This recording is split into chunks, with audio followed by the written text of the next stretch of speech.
Assalamualaikum warahmatullahi wabarakatuh. Alhamdulillahirabbil alamin. Senang sekali kita bisa berjumpa lagi di sini untuk membahas tentang materi fisika rangkaian arus arah untuk kelas 12. Baik, pada pertemuan kali ini saya ingin membahas tentang hukum Kirchhoff. Hukum Kirchhoff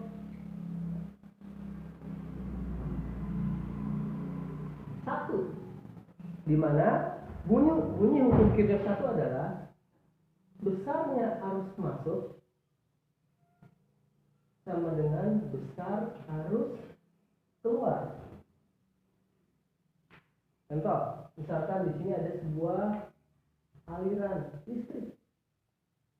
Katakanlah arusnya I1 sama dengan 2 ampere. Lalu dari sini ada arus masuk lagi. Katakanlah namanya I2, arusnya sebesar 3 ampere. Di sini ada arus masuk lagi. Katakanlah namanya I3, besarnya 4 ampere. Lalu dari sini ada arus keluar. Katakanlah I4 sama dengan misalkan 1 ampere. Lalu dari sini ada I5.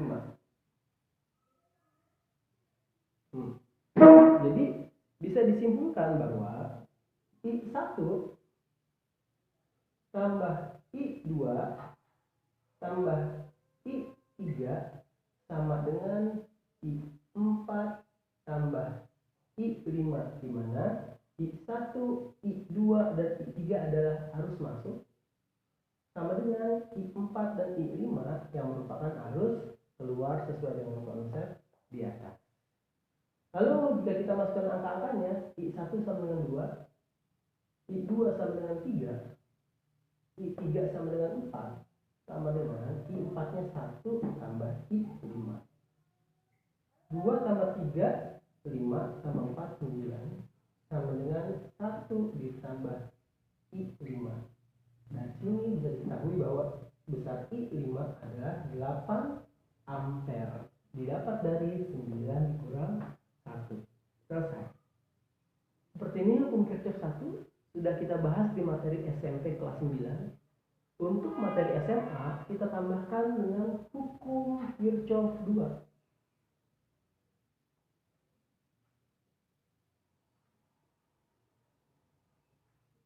Yang mana rumusnya I dikali R atau IR sama dengan GGL dikurang I dikali R kecil atau hambatan dalam, atau juga V sama dengan E dikurang IR. Kenapa? Karena berdasarkan hukum Ohm, IR adalah nilai dari V, gitu ya. Oke. Untuk V sama dengan tegangan, satuannya volt. I adalah arus, satuannya ampere, sudah kita bahas di sini ya. Untuk R adalah hambatan luar,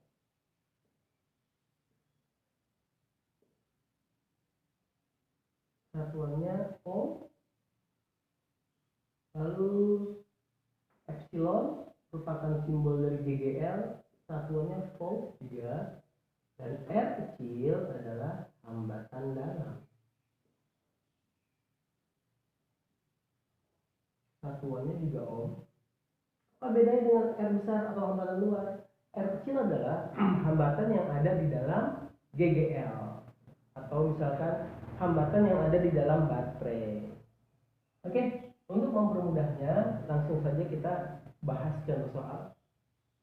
Ini udah saya tuliskan. Di sini ada 40 titik A, B, C, D.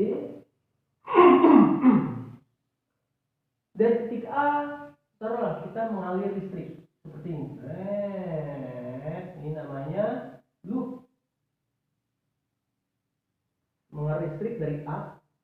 Dari A bertemu dengan sebuah GGL. Ini namanya GGL. Anggaplah ini GGL 1. Dari sini ketemu hambatan luar R. Karena cuma ada satu ya R-nya, maka tulis saja R. Sampai ke titik B.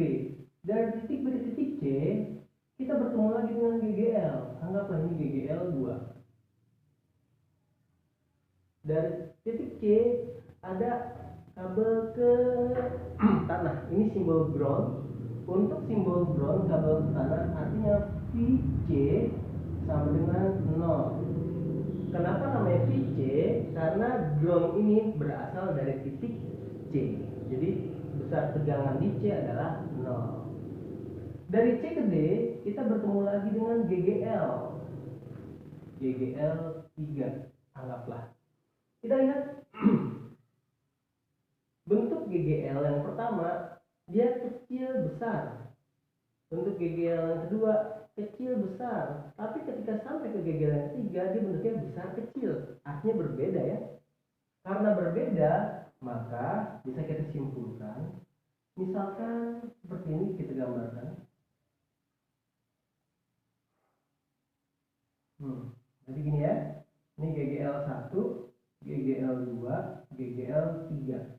Maka di sini kita bisa tuliskan ini plus, ini min karena berlawanan. Jadi ketika kita menuliskan sesuatu yang berlawanan kita tuliskan dengan min. Oke, berarti di sini dari D langsung titik A. Nah, akhirnya terjadilah aliran listrik karena pada gambar ini berarti adalah rangkaian listrik tertutup. Jadi dalam rangkaian listrik ada dua. Pertama, rangkaian listrik tertutup dan rangkaian listrik terbuka. Dan arus hanya bisa mengalir di dalam rangkaian listrik tertutup. Oke, langsung kita bahas saja. Untuk itu kita hapus ini ya.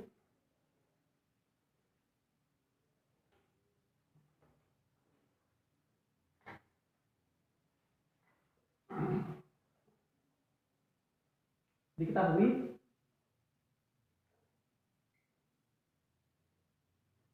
GGL 1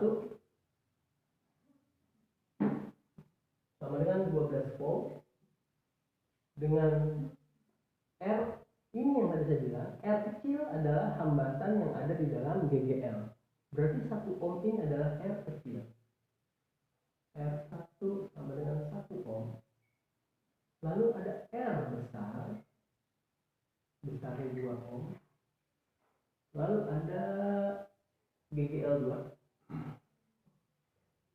sama dengan 2 volt dengan hambatan dalamnya 1 ohm. Lalu ada GGL 3 besarnya min 4 volt. Loh, kenapa min? Yang tadi kita bahas karena bentuknya berlawanan. Posisinya berlawanan. Oke. R-nya atau R kecilnya adalah 1. Ditanya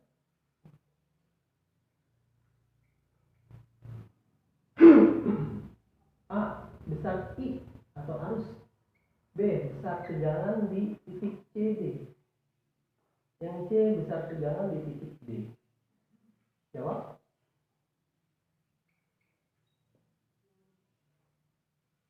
I rumusnya adalah GGL 1 ditambah GGL 2 ditambah GGL 3 dibagi R ditambah R1 tambah R2 tambah R3. Berarti 12 ditambah 2 dikurang 4 dibagi 2 ditambah 1 tambah 1 tambah 1 sama dengan 12 tambah 2 14 dikurang 4 10 dibagi 2 tambah 1 3 tambah 1 4 tambah 1 5. 10 ditambah 10 dibagi 5 sama dengan 2 ampere. Berarti arus pada rangkaian ini sebesar 2 ampere. Oke. Lalu untuk yang B, berapakah P di dalam titik C? Rumusnya adalah GGL yang ada di sini. Berarti GGL 3 ya. GGL yang ada di CD adalah GGL 3. Dikurang IR. IR tentunya IR 3. Berarti GGL 3 nya adalah 4. dikurang I-nya 2, R-nya 1. 4 dikurang 2 sama dengan 2 volt. Selesai. Artinya GGL yang tegangan yang ada di CD adalah 2 volt. Nah, ini yang dikatakan sebagai tegangan jepit. Oke, tegangan di titik D. VD. Untuk VD berarti kita cari tegangan VCD. VC dikurang VCD.